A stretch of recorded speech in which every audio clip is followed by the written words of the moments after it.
So now starting with essay 810, another very important standard for exam, engagement to report on summary financial statements. ठीक है, अब ये जो standard है practical life के लिए भी इंपॉर्टेंट होता है, engagement to report on summary financial statements. अब सर समरी फाइनेंशियल स्टेटमेंट्स होता क्या है? आपने कभी शायद प्रैक्टिकल जिंदगी में सुना हो एब्रीज्ड फाइनेंशियल स्टेटमेंट, ठीक है ना।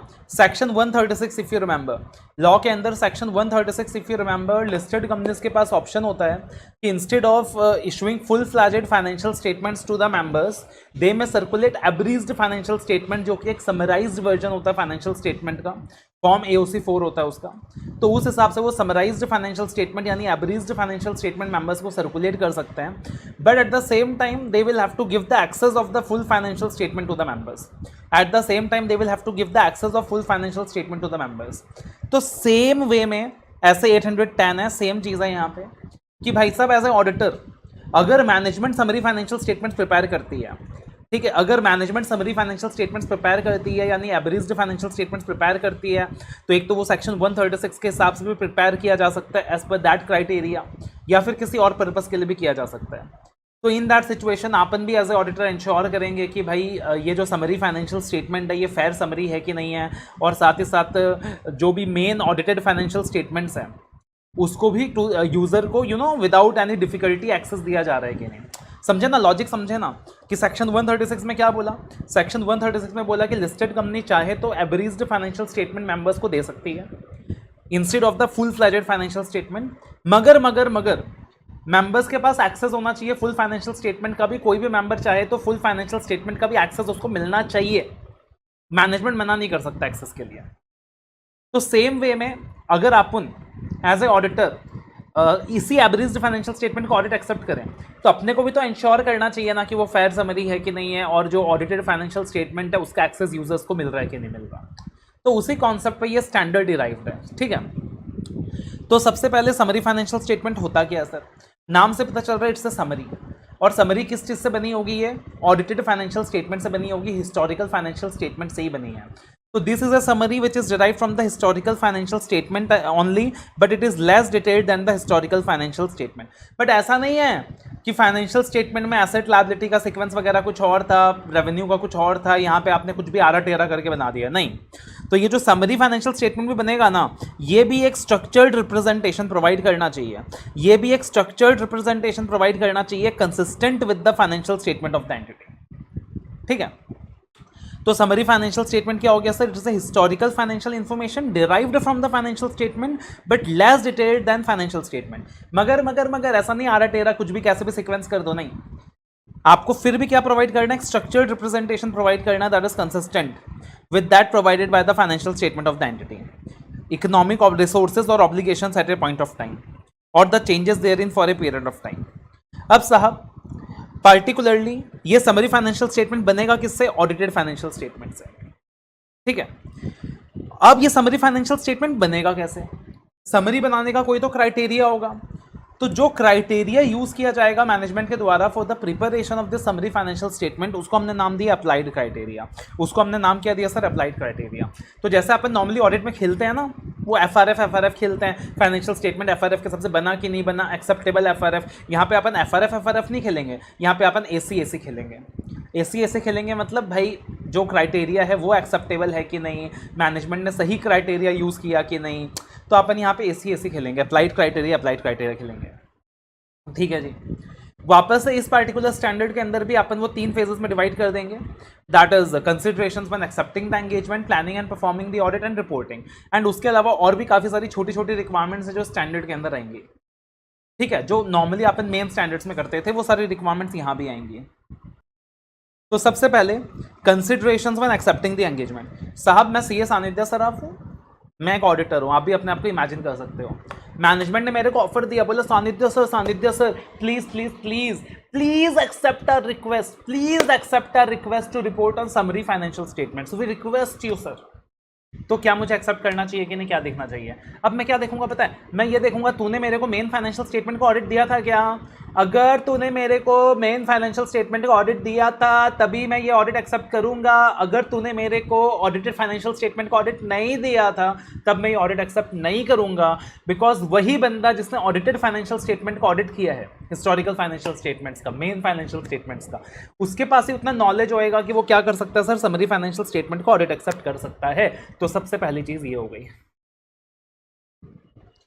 that the auditor shall ordinarily accept an engagement to report on summary financial statement in accordance with this essay only when the auditor has been engaged to conduct an audit in accordance with essays of the financial statement from which the summary financial statements are derived. Okay sir.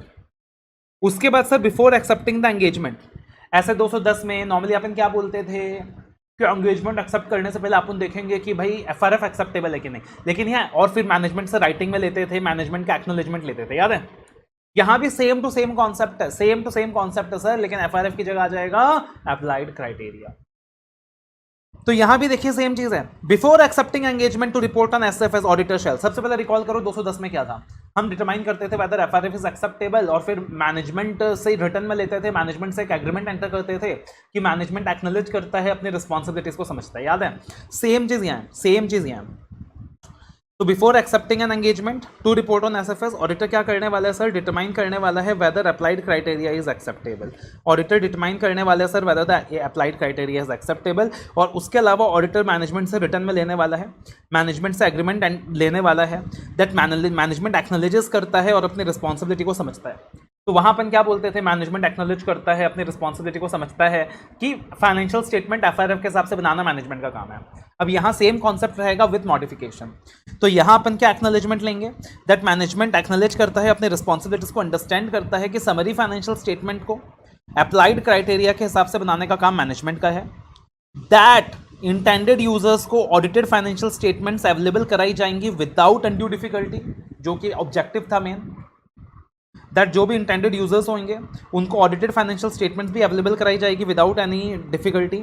और तीसरी चीज, to include auditor's report on the SFS in any document that contains the summary financial statement. किसी भी document में अगर summary financial statement होएगा तो उसमें ऑडिटर्स रिपोर्ट भी होएगा, किसी भी डॉक्यूमेंट में अगर एसएफएस होएगा तो उसमें ऑडिटर्स रिपोर्ट भी होएगा। ऐसा नहीं होएगा कि किसी डॉक्यूमेंट में एसएफएस है और ऑडिटर्स रिपोर्ट मैनेजमेंट इंक्लूड नहीं कर रहा है। ठीक है जी।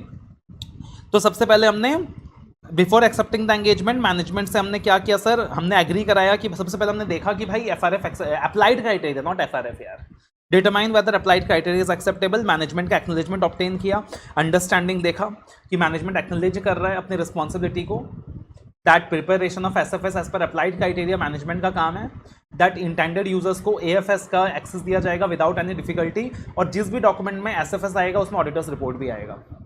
ऑडिटर्स रिपोर्ट कौन सा वाला, एसएफएस वाला। ठीक है जी।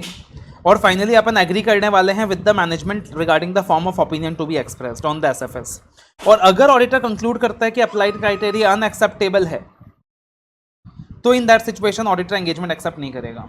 अगर ऑडिटर कंक्लूड करता है सर कि अप्लाइड क्राइटेरिया अनएक्सेप्टेबल है या फिर मैनेजमेंट एक्नॉलेजमेंट देने से मना कर रहा है तो ऑडिट एक्सेप्ट नहीं करेगा। अब यहाँ पे एक क्वेश्चन और है सर जो बन सकता है कि हमें क्या डिटरमाइन करना था सर कि अप्लाइड क्राइटेरिया एक्सेप्टेबल है कि नहीं।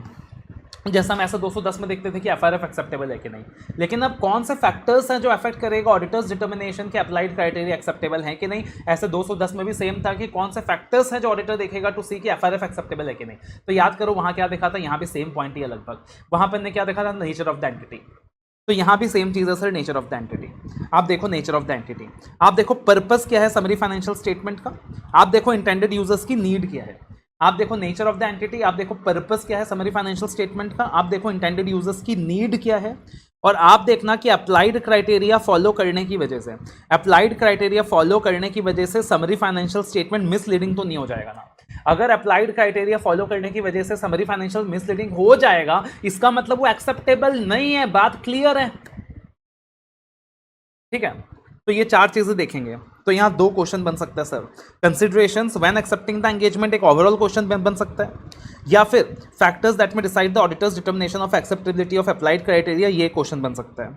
या फिर एक और क्वेश्चन बन सकता है सर ऑप्टेन की क्या अपन क्या क्या चीज़ों का एक्नॉलेजमेंट मैनेजमेंट से लेंगे ऐसे 810 में, ये तीसरा क्वेश्चन बन सकता है। और एक एमसीक्यू में बन सकता है कि अगर ये एक्सेप्टेबल नहीं है तो ऑडिटर क्या करेगा। तो टेक्निकली देखा जाए तो चार क्वेश्चन बन सकते हैं from this first topic of the standard. उसके बाद आता है बहुत इंपॉर्टेंट क्वेश्चन कि ऑडिटर सर कौन कौन से ऑडिट प्रोसीजर्स परफॉर्म करने वाला है, नेचर ऑफ ऑडिट प्रोसीजर्स। अब इसको याद करने का अपन ने एक टेक्निक डेवलप किया है, कि ऑडिटर कौन कौन से ऑडिट प्रोसीजर्स परफॉर्म करने वाला है, what are the nature of audit procedures in this standard. तो आपने सर 2 वर्ड्स याद करना है mainly, evaluate and compare. Evaluate and compare, auditor evaluate करेगा 5 बार, कंपेयर करेगा 1 बार। इवैल्यूएट करेगा 5 बार, कंपेयर करेगा 1 बार। यानी आप मेरे साथ रिपीट करें, evaluate evaluate evaluate evaluate evaluate and compare. Repeat करो बेटा, evaluate evaluate evaluate evaluate evaluate and compare. ठीक है जी। अब इवैल्यूएट क्या क्या करना है, कंपेयर क्या करना है। कंपेयर का एक ही पॉइंट है तो देख लेते हैं फटाफट। बोला कंपेयर किसको करेंगे, एसएफएस को एएफएस से करेंगे। कंपेयर किसको करेंगे, एसएफएस को एएफएस से करेंगे। समरी फाइनेंशियल स्टेटमेंट को ऑडिटेड फाइनेंशियल स्टेटमेंट से करेंगे, बिकॉज समरी किससे बनी है, एएफएस से बनी है। तो क्या एसएफएस रिकैलकुलेट होनी चाहिए from the AFS, the answer is yes, recalculate होनी चाहिए बिकॉज उसी से तो बनी है। तो कंपेयर करेंगे एसएफएस विद एएफएस एंड देखेंगे वेदर एसएफएस एग्रीज और can be recalculated from the AFS. ठीक है जी। अब इवैल्यूएट के 5 पॉइंट है। अब ये 5 पॉइंट्स को भी ना मैंने 2 कैटेगरीज में बांट दिया। इवैल्यूएट में डिस्क्लोजर के 2 पॉइंट हैं और अदर देन डिस्क्लोजर 3 पॉइंट्स हैं। तो डिस्क्लोजर के 2 पॉइंट्स, अदर देन डिस्क्लोजर के 3 पॉइंट्स। डिस्क्लोजर के 2 पॉइंट्स कौन से हैं, आप देखें, क्या एसएफएस डिस्क्लोज करता है अपना summarize nature and identifies AFS. आप अगर फॉर्म एओसी 4 देखोगे ना, जो एब्रीज्ड फाइनेंशियल स्टेटमेंट का समरी है, तो आप देखोगे हेडिंग में दिया हुआ है कि इट्स एब्रीज्ड फाइनेंशियल स्टेटमेंट। मतलब ऑलरेडी वहां वो डिस्क्लोज कर रहा है कि मैं एक समराइज्ड वर्जन हूं, मैं समरी हूं। और आप देखोगे कि मेन फाइनेंशियल स्टेटमेंट का भी रेफरेंस जाता है वहां पे। तो आपने यही चीज चेक करनी है कि क्या एसएफएस डिस्क्लोज करता है अपना summarize nature and identify AFS. आप मेरा समरी नोट देखोगे बेटा, तो हर पेज में समरी समरी समरी मैंने लिखा हुआ है, ताकि बच्चा कंफ्यूज ना हो जाए, वो ये समझे कि हाँ ये समरी है। दूसरी चीज डिस्क्लोजर कई, whether SFS adequately discloses the applied criteria. ये समरी बनी किससे है सर, अप्लाइड क्राइटेरिया के हिसाब से बनी है। तो क्लियरली लिखा होना चाहिए कि SFS adequately discloses the applied criteria. हम ये भी देखेंगे कि वेदर एसएफएस एडिक्वेटली डिस्क्लोजेस की कौन सा अप्लाइड क्राइटेरिया यूज हुआ है, बिकॉज अपने को ये भी देखना है कि एक्सेप्टेबल है कि नहीं है। तो 2 बातें डिस्क्लोजर की हो गई, 3 बातें जनरल। अब हम लोग और क्या इवैल्यूएट करेंगे सर, हम लोग इवैल्यूएट करेंगे whether the SFS has been prepared as per applied criteria. क्या एसएफएस अप्लाइड क्राइटेरिया के हिसाब से बना भी है। फिर हम इवैल्यूएट करेंगे साहब पर्पस क्या है एसएफएस का, किस पर्पस के लिए बना है। क्या एसएफएस के अंदर जो भी इंफॉर्मेशन दी गई है वो प्रॉपर है, वो करेक्ट है। क्या इन्फॉर्मेशन को प्रॉपर्ली एग्रीगेट किया गया। अब देखना यहाँ पे वर्ड मैंने यूज किया एग्रीगेट, इन्फॉर्मेशन को एग्रीगेट किया गया है। एग्रीगेट का मतलब क्या होता है सर, जो काम की चीजें होती है ना उनको इकट्ठा किया जाता है, समराइज किया जाता है। तो whether the information is properly aggregated, और अगर एग्रीगेट किया जा रहा है, चीजें इकट्ठी की जा रही हैं, तो गलतियां हो सकती हैं। तो आप ये देख लेना मिसलीडिंग तो नहीं है। तो पर्पस ऑफ एसएफएस देख लेना, प्रॉपर इन्फॉर्मेशन है कि नहीं देख लेना, प्रॉपर्ली एग्रीगेटेड है कि नहीं देख लेना, मिसलीडिंग तो नहीं है ये देख लेना। और सबसे इंपॉर्टेंट चीज इवैल्यूएट करना whether AFS is available to the intended users without undue difficulty. तो इवैल्यूएट करना सर कि whether AFS is available to the intended users without undue difficulty. Okay sir. तो इवैल्यूएट के 5 पॉइंट्स हो गए, कंपेयर के 1 पॉइंट हो गया। 5 पॉइंट में अपन ने 2 पार्ट में डिवाइड किया, डिस्क्लोजर के 2 पॉइंट, अदर देन डिस्क्लोजर के 3 पॉइंट्स। ठीक है।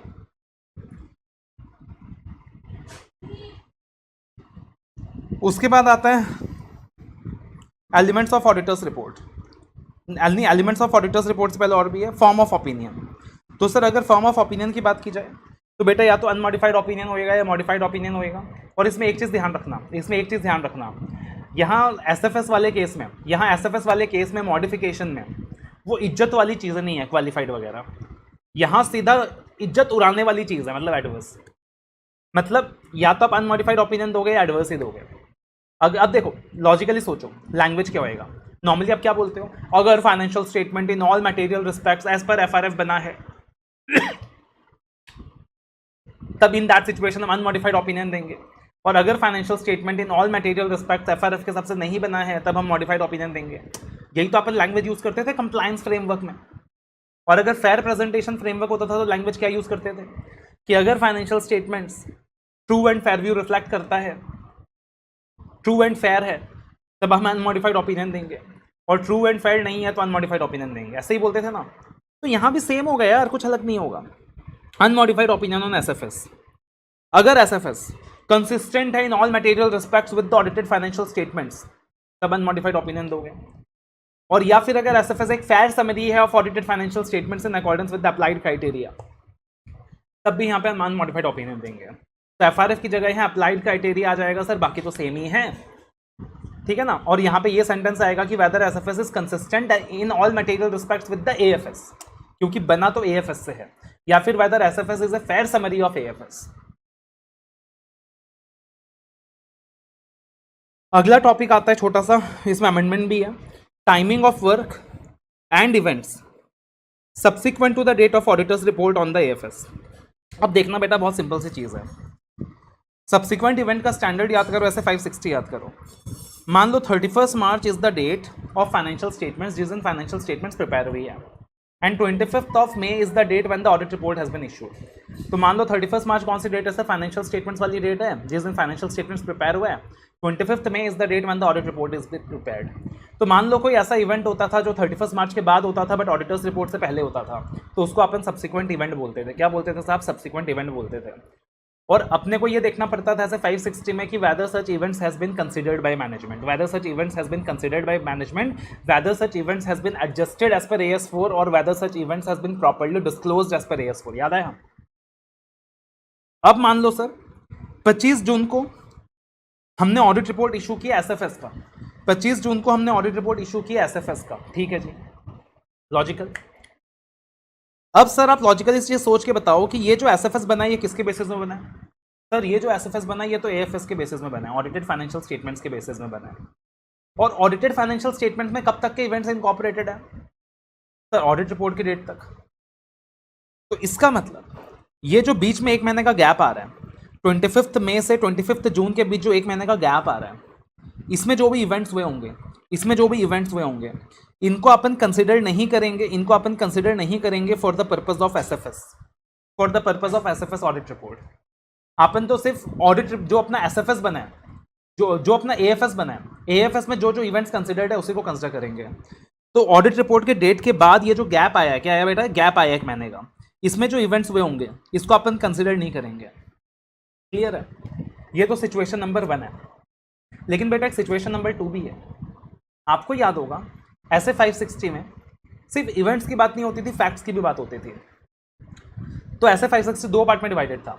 एक तो था ऑल द इवेंट्स जो फाइनेंशियल स्टेटमेंट के बाद हुए हैं मगर ऑडिटर्स रिपोर्ट से पहले हुए हैं, आप देखते थे कि वो कंसिडर किया कि नहीं मैनेजमेंट ने। आप ऑडिट प्रोसीजर्स भी परफॉर्म करते थे टू आइडेंटिफाई दोज इवेंट्स। और बेटा कुछ ना ऐसा भी था कि ऑडिट रिपोर्ट के डेट के बाद हुआ है, कुछ ऐसा भी था जो ऑडिट रिपोर्ट के डेट के बाद हुआ है, जिसको हम फैक्ट्स बोलते थे। और मैंने आपको बताया था कि अगर आपको पता चले कि ऐसे किसी फैक्ट का जो ऑडिट रिपोर्ट के डेट के बाद हुआ है, तो वैसे तो आप ऑडिट प्रोसीजर्स परफॉर्म नहीं करोगे, क्योंकि ऑडिट रिपोर्ट के डेट के बाद हुआ है। मगर वो फैक्ट अगर इतना इंपॉर्टेंट है कि अगर आपको उस फैक्ट का पहले पता होता तो आपने अपने रिपोर्ट को अमेंड कर दिया होता। अगर वो फैक्ट इतने इंपॉर्टेंट है कि अगर उस फैक्ट का आपको पहले पता चलता तो आपने ऑडिट रिपोर्ट को अमेंड कर दिया होता। तो आप उसके बारे में मैनेजमेंट से बातचीत करोगे, डिस्कस करोगे, डिटरमाइन करोगे कि चेंजेस की ज़रूरत है क्या, इंक्वायर करोगे। याद आया? हम बोलते थे डीडीआई करेंगे, जो डीडीआई करेंगे सर, डिटरमाइन करेंगे, डिसाइड करेंगे, डिस्कस करेंगे, इंक्वायर करेंगे। तो बेटा यहाँ पे क्या बोला है, अगर ऐसा कोई फैक्ट है ना, तो तब आप क्या करना, आप ये देख लेना कि वेदर ऑडिट जो मेन ऑडिट रिपोर्ट है उसमें वो फैक्ट्स कंसिडर हो गया ना। आप समरी फाइनेंशियल स्टेटमेंट का रिपोर्ट तभी इशू करना जब ऑडिट रिपोर्ट में वो फैक्ट्स कंसिडर हो गए हों, जो ऑडिटेड फाइनेंशियल स्टेटमेंट्स में वो फैक्ट कंसिडर हो गए हों। तो अगर ऑडिटेड फाइनेंशियल स्टेटमेंट्स में वो फैक्ट कंसिडर हो गया है तभी आप एसएफएस का रिपोर्ट इशू करना, वरना इशू ही मत करना। मतलब 560 एप्लीकेबल है, इन शॉर्ट 560 एप्लीकेबल है। ऑडिटर्स रिपोर्ट क्या होगा सर हमारा समरी फाइनेंशियल स्टेटमेंट के ऊपर? देखो बेटा एक चीज आपको मैंने बताया था, जो ऐसा 700 का स्टैंडर्ड होता है ना, उसमें ताऊ के एंगल से होता है रिपोर्ट। ताऊ तुम्हारा ताऊ, मैंने बताया था ताऊ का गोइंग कंसर्न डेंजर में आ गया, ताऊ कोमा में चला गया, याद कराया था। Title, addressee, opinion, going concern, comma, key audit matters, other information. और ये जो 800 वाली सीरीज है ना, इसमें ताऊ की जगह ताई है। क्या है? ताऊ की जगह ताई है। मतलब टाइटल हो गया, ए फॉर एड्रेसी हो गया, और फिर उसके बाद ताऊ, ओ फॉर ओपिनियन था सीधा।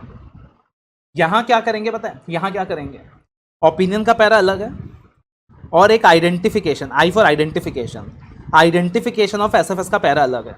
तो टाइटल आएगा, एड्रेस ही आएगा, फिर आइडेंटिफिकेशन देंगे अपन समरी फाइनेंशियल स्टेटमेंट का, आइडेंटिफिकेशन देंगे अपन ऑडिटेड फाइनेंशियल स्टेटमेंट का, फिर ओपिनियन पैरा आएगा, फिर जो भी ज़रूरी स्टेटमेंट्स है वो आएंगे। जैसे क्या क्या चीज़ अपने को यूज़र को बताना है, अपने को बताना है कि बॉस एसएफएस में ना सारे डिस्क्लोजर्स नहीं है, और जो आप एसएफएस रीड कर रहे हो ना वो ऑडिटेड फाइनेंशियल स्टेटमेंट का सब्सटीट्यूट नहीं है। जैसे मैं बच्चों को बताता हूँ कि बेटा समरी कभी भी सब्सटीट्यूट नहीं होता प्रॉपर स्टडी मटेरियल का, तो वैसे ही मैनेजमेंट भी डिस्क्लोजर देता है कि एसएफएस में प्रॉपर डिस्क्लोजर्स 100% डिस्क्लोजर्स नहीं है, it is not a substitute for reading the audited financial statement. उसके अलावा एक स्टेटमेंट आता है दैट जो भी एसएफएस है और एएफएस है, this does not reflect subsequent event जो कि ऑडिट रिपोर्ट के बाद हुए हैं। तो ये स्टेटमेंट भी चला जाता है कि भैया जो सब्सिक्वेंट इवेंट्स ऑडिट रिपोर्ट के बाद हुए हैं इसमें ये इंक्लूडेड नहीं है, ठीक है।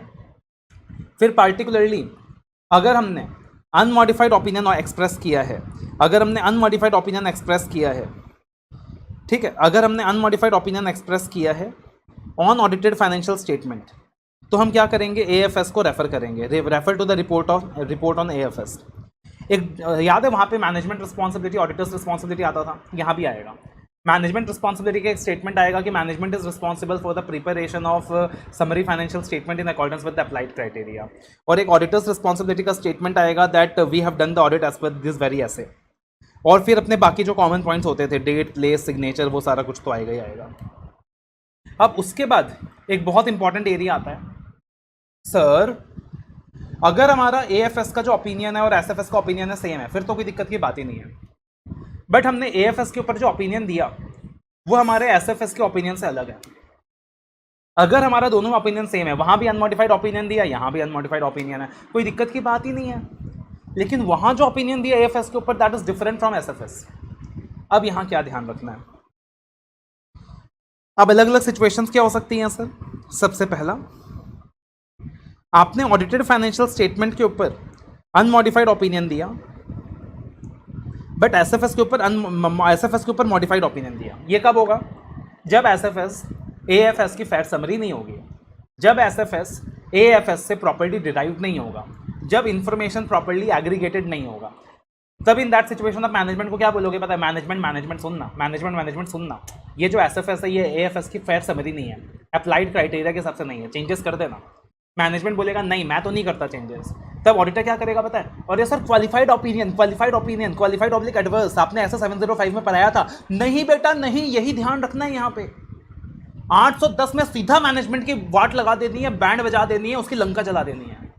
अगर summary financial statement applicable criteria के हिसाब से नहीं बनाना बेटा, और मैनेजमेंट ने चेंजेस नहीं किया ना, कोई क्वालिफाइड नहीं, यहाँ तो सीधा लंका जला देनी है। एक्सप्रेशन एडवर्स ओपिनियन, क्या करना सर, एक्सप्रेशन एडवर्स ओपिनियन, ध्यान रखिएगा एग्जाम में गलती करोगे।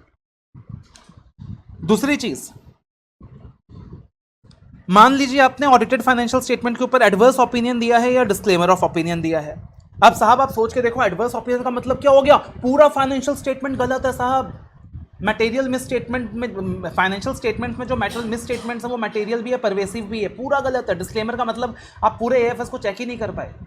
तो इन दैट सिचुएशन क्या एसएफएस के ऊपर रिपोर्ट इशू करना सही रहेगा, क्या ओपिनियन देना सही रहेगा? The answer is no. अब यहां पे आप क्या करोगे, एसएफएस की रिपोर्ट में तीन बातें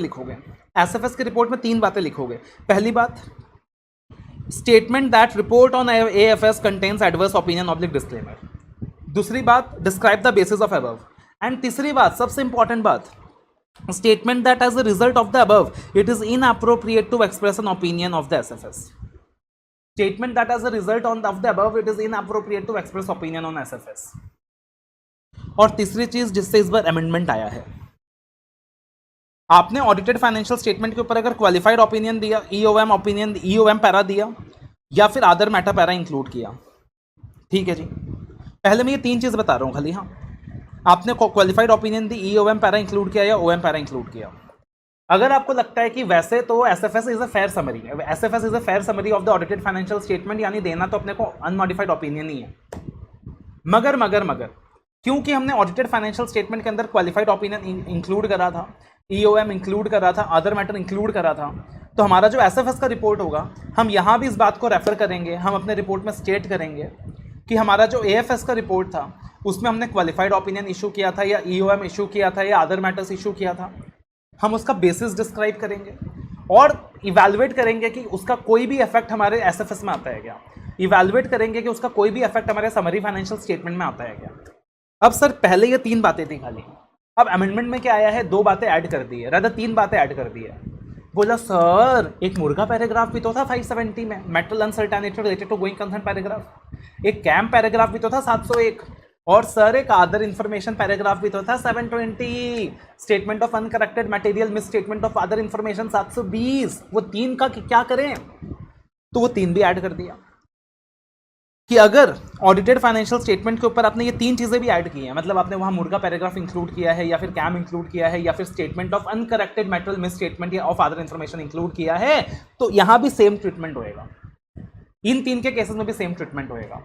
आप रिपोर्ट ऑन एसएफएस में लिखोगे कि हमारा जो एएफएस का रिपोर्ट है दैट कंटेन्स मुर्गा और दैट कंटेन्स कैम और that contains other information paragraph, describe करोगे बेसिस ऑफ अबव और इवैल्यूएट करोगे effect of the same on SFS, evaluate करोगे effect of the same on SFS. ठीक है जी।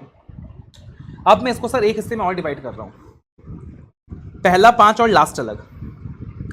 पहला 5 मतलब क्वालिफाइड ईओएम ओएम मुर्गा कैम, ये 5 को अलग से याद रखना। तो इन 5 के केस में एएफएस में ये 5 है, तो आप समरी फाइनेंशियल स्टेटमेंट में क्या करोगे, रिपोर्ट करोगे that report on AFS contains qualified और ईओएम और ओएम और मुर्गा और कैम, डिस्क्राइब करोगे बेसिस इफेक्ट। अगर अदर इंफॉर्मेशन की बात की जाए that audited financial statement contains the uncorrected material miss statement of other information, तो इन दिस सिचुएशन में यहाँ एक छोटी सी चीज आपको ध्यान रखनी है कि ये जो अदर इंफॉर्मेशन होता है ये एक डॉक्यूमेंट में सर्कुलेट होता था, ये जो अदर इंफॉर्मेशन होता है एक डॉक्यूमेंट में सर्कुलेट होता था, याद है तब 720 लगता था।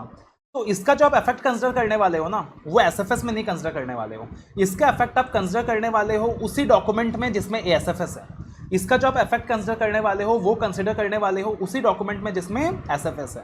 तो इतनी सी बात आप ध्यान रख के चलोगे। और यहाँ पे आपको एक रेस्ट्रिक्शन भी इंक्लूड करना रहेगा, यूजर्स को बेसिकली अलर्ट भी करना रहेगा कि भाई साहब ये जो ऑडिट रिपोर्ट है ना ये एसएफएस का है, भाई साहब ये जो ऑडिट रिपोर्ट है ये किसका है, एसएफएस का है, और ये जो रिपोर्ट है ना ये रेस्ट्रिक्टेड है, ये जो रिपोर्ट है ये रेस्ट्रिक्टेड है, ये सारे यूजर्स के लिए नहीं है, इंटेंडेड यूजर्स के लिए है, स्पेसिफिक यूजर्स के लिए है। तो आपको उस चीज़ को अलर्ट भी करना रहेगा इन द ईओएम पैराग्राफ, तो ये चीज़ भी ध्यान रख के चलना। अब देखना क्या होने वाला है, बाकी स्टैंडर्ड्स के ही एप्लीकेशन आने वाला है, जैसे कि कंपैरेटिव्स। अगला टॉपिक है कंपैरेटिव्स। तो बेटा कंपैरेटिव्स का स्टैंडर्ड कौन सा था, कंपैरेटिव का स्टैंडर्ड था 710। ठीक है, तो याद करो ऑडिटेड फाइनेंशियल स्टेटमेंट के साथ साथ कंपैरेटिव इन्फॉर्मेशन आता था, करंट ईयर के साथ साथ प्रीवियस ईयर का इन्फॉर्मेशन आता था। 710 की रिक्वायरमेंट थी। ठीक है, 710 की क्या थी सर, रिक्वायरमेंट थी। अब मान लो अगर ऑडिटेड फाइनेंशियल स्टेटमेंट कंटेन करता है comparatives but summary financial statement contain नहीं करता कंपैरेटिव, ऑडिटर क्या करेगा, डिटरमाइन करेगा whether such omission is reasonable, determine करेगा whether such omission is reasonable in the circumstances. अब सर कैसे डिटरमाइन करेगा ओमिशन रीजनेबल है नहीं है, भाई तुम्हारे सिलेबस में नहीं है, दिमाग मत लगाओ, तुमको बस ये सेंटेंस याद रख लेना है, घोट के पी जाना है कि if the audited financial statement contains comparatives but the SFS does not contain comparatives, determine whether such omission is reasonable. Okay, दूसरी चीज, if the SFS contains comparatives that were reported by another auditor. अब याद करो बेटा एक requirement था कि अगर पार्टिकुलरली पिछले साल का फाइनेंशियल स्टेटमेंट्स कोई और ऑडिट कर रहा था तो अदर मैटर्स पैरा के अंदर अपने को रिपोर्ट करना पड़ता था, किसने ऑडिट किया, कब ऑडिट किया, कौन सा ओपिनियन दिया। सेम रिक्वायरमेंट यहाँ भी एप्लीकेबल है, सेम रिक्वायरमेंट यहाँ भी एप्लीकेबल है, कॉपी पेस्ट। अगला टॉपिक है ऐसे 700 का।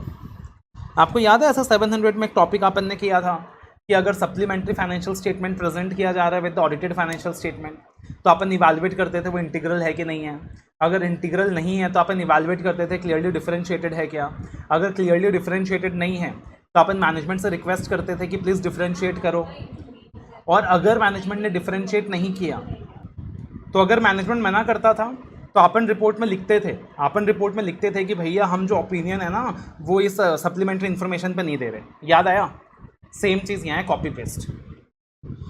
इवैल्यूएट करें कि whether supplementary information is presented with the SFS. अगर supplementary information presented with the SFS and that is unaudited, evaluate करें whether it is clearly differentiated from the SFS. If it is not clearly differentiated ask management to clearly change the presentation. और management अगर मना करता है तो explain in the auditor's report of SFS कि भैया वो जो इन्फॉर्मेशन है हम अपने रिपोर्ट में कवर नहीं कर रहे हैं। तो सेम कॉपी पेस्ट है। फिर अगला एप्लीकेशन आ रहा है 720 का, other information in documents containing SFS. ठीक है ना, other information in documents containing SFS. Okay sir, other information in documents containing SFS. अब इसमें क्या था, याद करो पहले क्या करते थे कि अगर पार्टिकुलरली एक डॉक्यूमेंट है उसमें एएफएस भी जा रहा है, अदर इन्फॉर्मेशन भी जा रहा है, तो आप रीड करोगे अदर इन्फॉर्मेशन, आप देखोगे दोनों के बीच कोई मैटरल इनकंसिस्टेंसी तो नहीं है। अगर मैटरल इनकंसिस्टेंसी है आप देखोगे कि अदर इन्फॉर्मेशन गलत है कि सही है। अगर आपको पता चला कि अदर इन्फॉर्मेशन गलत है तो आप मैनेजमेंट को बोलोगे, डिस्कस करोगे सही करने के लिए, और मैनेजमेंट सही नहीं करता तो अप्रोप्रिएट एक्शन लोगे। याद आया? Same to same copy paste यहाँ है, मतलब भाई खाली कॉपी पेस्ट करना और कुछ करना ही नहीं है। If other information, if there is other information in documents containing SFS, auditor क्या करेगा, रीड करेगा other information that is included in a document containing the SFS and related auditors report to consider whether there is a material inconsistency between other information and SFS. If auditors identifies a material inconsistency, auditor determine करेगा whether SFS or the other information needs to be revised.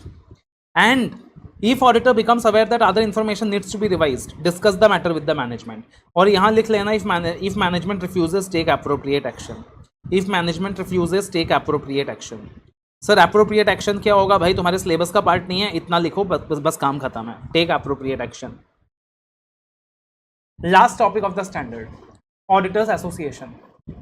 अब साहब देखना, auditor को पता चला, auditor को क्या पता चला, एंटिटी क्या करने वाली है, एंटिटी क्या करने वाली है, entity plans to state that auditor has reported on SFS in a document containing the SFS but does not plan to include the related auditors report.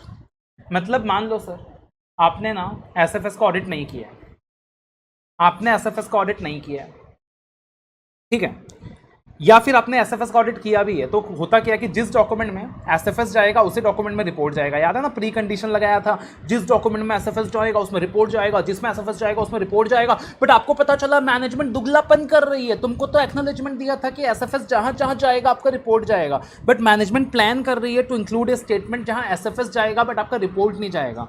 तो आप क्या करोगे, मैनेजमेंट से रिक्वेस्ट करोगे, मैनेजमेंट ऐसा क्यों दुगलापन करते हो भाई, इंक्लूड करो auditors report in the document.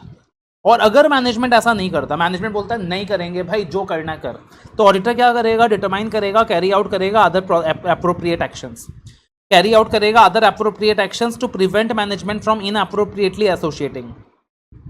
ठीक है, अब यहाँ पे साहब एक सिचुएशन ऐड कर रहा हूँ मैं, एक इसका चार्ट बना लेना, नोट्स बना लेना। मान लो एक सिचुएशन आता है सर कि ऑडिटर एंगेज्ड है to report on financial statement but not on SFS.